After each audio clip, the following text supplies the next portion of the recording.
a 30-second elevator clip, one lyric about good hair, and a designer the internet promoted from side character to prime suspect.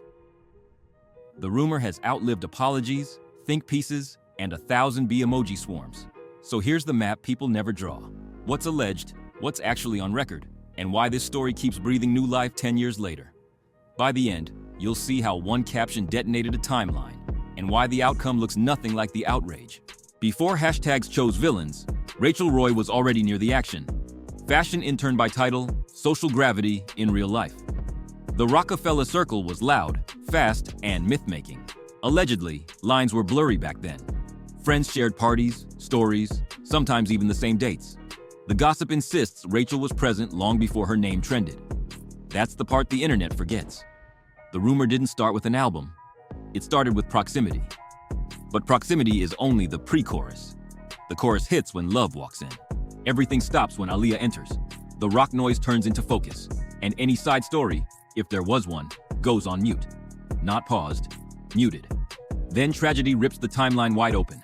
Headlines turn to memorials, voices drop, and even the loudest rooms learn to whisper. Grief rearranges priorities and edits the guest list. When life finally presses play again, it's a lower volume.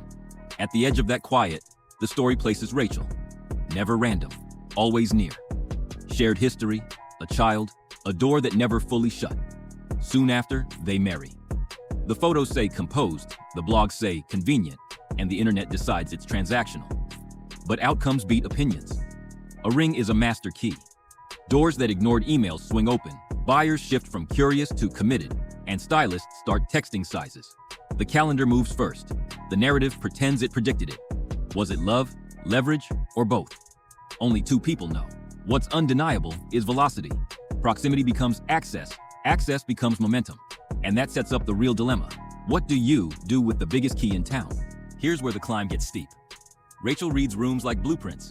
Who actually decides? Who only performs power? Dame's network is the ladder, but she's the one taking rungs 2 at a time. The early wins look like luck. A friend of a friend intro turns into a 10-minute showroom visit. The visit becomes a leave behind. Competence is invisible armor in an industry that eats its young. But growth sends a bill. More fabric, more hands, more chances to trip. A delayed payment, a bad quarter, an investor who wants out, and momentum can turn on you fast. Ladders don't only go one way. Sometimes the floor falls out first. Rock gloss fades, and the headlines change temperature. Yesterday's flex, private flights, twin lofts, mansions on 2 coasts. Starts reading like a balance sheet with a pulse.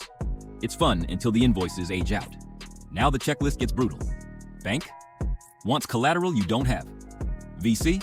Wants control you can't give. Strategic buyer? Wants the name and the narrative. Celebrity investor? Wants front row optics but not back office headaches. Money is everywhere until you need the kind that won't erase your signature from your own label. And this is the moment the whispers start. There's a right person. Someone with a checkbook big enough to steady the ship and a profile heavy enough to calm the room. The circles overlap. The past isn't exactly distant, and the optics are volatile. Is this business or unfinished business dressed like a term sheet?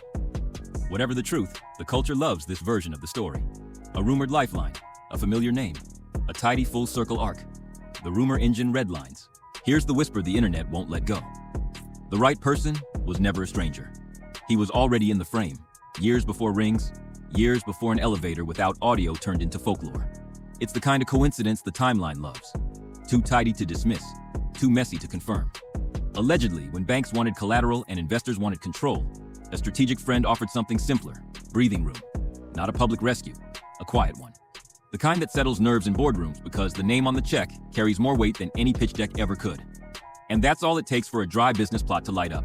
A familiar headline colliding with a cash flow crisis, plus just enough history to make it spicy. No filings, no press release, just smoke. But in the rumor economy, smoke is currency. Screenshots circulate. Threads connect dots no one officially drew. The story sells itself. Of course, smoke invites heat. The timeline starts asking the question it always asks. Was this strictly business? Or business with backstory? Depending on who you follow, it's a lifeline, a loophole, or the neatest full circle arc you could script. Pick your angle. The algorithm will feed you proof. Then lemonade drops, and that currency multiplies. Lyrics become clues, Captions become exhibits, and the internet becomes a courtroom that never adjourns. Which brings us to the moment the hive truly wakes up. You know the sequence. An elevator in May. A project in April 2 years later. Bars about betrayal sharpened into knives the culture still quotes. The world plays detective, and the suspect board fills up with names the lyrics never said. Then Rachel adds Tinder, a post with the words good hair, a wink at lighting and self-truths. And the internet turns into a courtroom that never adjourns. Comments flood, profiles get edited, the meme machine eats all nuance and asks for seconds. Love her, hate her, or just curious, everyone's scrolling. But scrolls move on. Outcomes matter more than outrage. Here's the twist. For all the noise, the brand doesn't vanish. It stumbles, shifts, reappears, adjusts. The caption that once felt like a career ender becomes a footnote even as the rumor remains viral folklore. Years pass. New scandals replace old ones, and the name that trended for all the wrong reasons quietly keeps the lights on. If the internet was keeping score, it didn't write the final tally. The people who wanted a confession got a shrug. The people who wanted a collapse got a catalog. And yet the question hangs there, stubborn as ever. Did Rachel play Dame? Did she steal Jay-Z? The transcript you showed me frames it like a chess match, with Rachel winning board position piece by piece. But allegations aren't affidavits.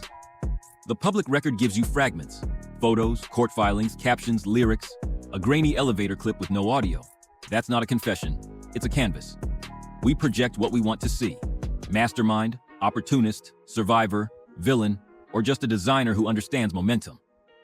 Ambiguity is the algorithm's best friend. The unsaid prints money. So what do we do with a rumor that never clocks out? Maybe the biggest flex is outlasting the narrative meant to erase you. Maybe the internet crowned the wrong queen. Or maybe the truth is less cinematic than any of us wants. A messy overlap of timing, access, and ambition where no one is innocent and no one is purely guilty. Here's what the timeline gives you. A caption, a chorus, a cloud of allegations, and a brand that didn't disappear. In a world that demands heroes and villains, this story refuses to make it easy. Drop your theory below. Chess Grandmaster or Chaos Surfer? If you found this breakdown useful, hit like so more people see it and subscribe, because the next time a single caption lights up the culture, we'll be here with the receipts the rumor mill never includes.